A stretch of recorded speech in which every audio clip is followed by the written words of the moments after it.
اعوذ باللہ من الشیطان الرجیم بسم اللہ الرحمن الرحیم السلام علیکم ورحمۃ اللہ وبرکاتہ۔ آج جو میں موضوع لے کے آئی ہوں وہ ہے تاریخ فرشتہ خسرو ملک بن خسرو شاہ۔ لاہور میں جب خسرو شاہ کا انتقال ہوا تو اس کا بیٹا خسرو ملک اس کا جانشین ہوا۔ خسرو ملک نے لاہور کو اپنا دارالسلطنت بنایا اور عدل و انصاف سے حکومت کی۔ اس نے اپنی حکومت کے بہت طاقتور اور پائیدار بنانا چاہا اور بنایا بھی، اور ابراہیم بہرام کے فتح کیے ہوئے ایسے ہندوستانی علاقے جو غزنوی مملکت کے اقتدار سے نکل چکے تھے دوبارہ اپنے قبضے میں کیے۔ شہاب الدین غوری نے صرف غزنی پر قبضہ کرنے کو کافی نہ سمجھا اور اس کی چشم طمع یہاں کی حکومت دولت سے پر نہ ہوئی، لہٰذا اس نے ہندوستان پر حملہ کر کے یہاں کے غزنوی علاقوں پر قابض ہو جانے کا ارادہ کیا۔ اس ارادے کو عملی جامہ پہنانے کے لیے اس نے ہندوستان پر حملہ کیا اور سن 574 ہجری میں اس نے افغانستان، پشاور، سندھ اور ملتان کو فتح کر کے لاہور کا رخ کیا۔ خسرو ملک شہاب الدین کا مقابلہ نہ کر سکا، لاہور کے ایک قلعے میں پناہ گزین ہو گیا۔ شہاب الدین غوری نے خسرو ملک کے ایک نوعمر لڑکے اور لاہور کے ہاتھی کو گرفتار کیا اور انہیں اپنے ساتھ لے کر واپس گورستان آ گیا۔ سن 550 ہجری میں شہاب الدین غوری نے لاہور پر دوسرا حملہ کیا۔ خسرو ملک اس بار بھی قلعے میں پناہ گزین ہوا۔ غوری نے لاہور اور اس کے اطراف جوانب کو خوب جی کھول کر لوٹا۔ سیالکوٹ کا قلعہ تعمیر کر کے وہاں کی حکومت اپنے ایک امیر کے سپرد کی اور پھر گورستان میں واپس آ گیا۔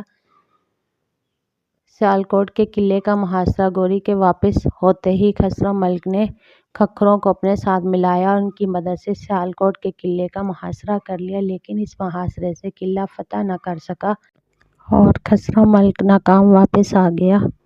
شہاب الدین غوری کا تیسرا حملہ خسرو ملک کی اس حرکت پر شہاب الدین سخت برہم ہوا۔ اس نے لاہور کو فتح کرنے کا پکا ارادہ کر لیا۔ اس مرتبہ شہاب الدین غوری نے ایک خاص شاطرانہ چال چلی اور خسرو ملک سے دشمنی کی بجائے ظاہری طور پر دوستی کا اظہار کیا۔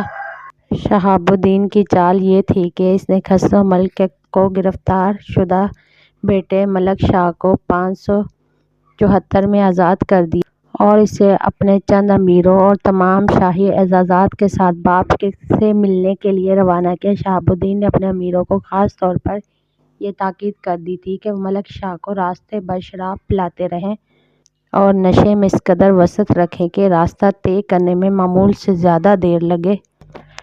خسرو شاہ اپنے بیٹے ملک شاہ کی آزادی اور آمد کی خبر سن کر بے انتہا خوش ہوا اور وہ دشمن سے بے خوف خطرہ ہو کر شہاب الدین کی دوستی پر بھروسہ کر بیٹھا اور بڑے آرام اور راحت کے ساتھ دن گزارنے لگا۔ شہاب الدین غوری کے بھیجے ہوئے امیر اپنے بادشاہ کی ہدایت کے مطابق نہایت کم رفتاری سے سفر طے کر رہے تھے اس سے قبل کہ وہ ملک شاہ کو لے کر لاہور پہنچتے۔ شہاب الدین غوری ایک دوسرے راستے سے بڑی سرعت کے ساتھ 22,000 سواروں کو ساتھ لے کر ایک رات لاہور آ پہنچا۔ رات ہی کے وقت وہ لاہور کے دریا کے کنارے پر خیمہ زن ہو گیا۔ دوسرے دن جب خسرو ملک کی آنکھیں کھلی تو اس نے دیکھا کہ دریا کا کنارہ دشمنوں کے لشکر کی قیام گاہ بنا ہوا ہے۔ یہ عالم دیکھ کر خسرو ملک نے مجبوراً غوری سے امان طلب کر لی اور لاہور پر غوری کا قبضہ بغیر کسی جنگ کے ہو گیا۔ خسرو ملک نے 28 سال تک حکومت کرنے کے بعد وفات پائی۔ اس کے مرتے ہی غزنی کی عظیم الشان حکومت محمود غزنوی کے خاندان سے نکل کر خاندان غوری کے ہاتھ میں آ گئی۔ ویڈیو اچھی لگی ہو تو لائک اور سبسکرائب کریں۔ شکریہ۔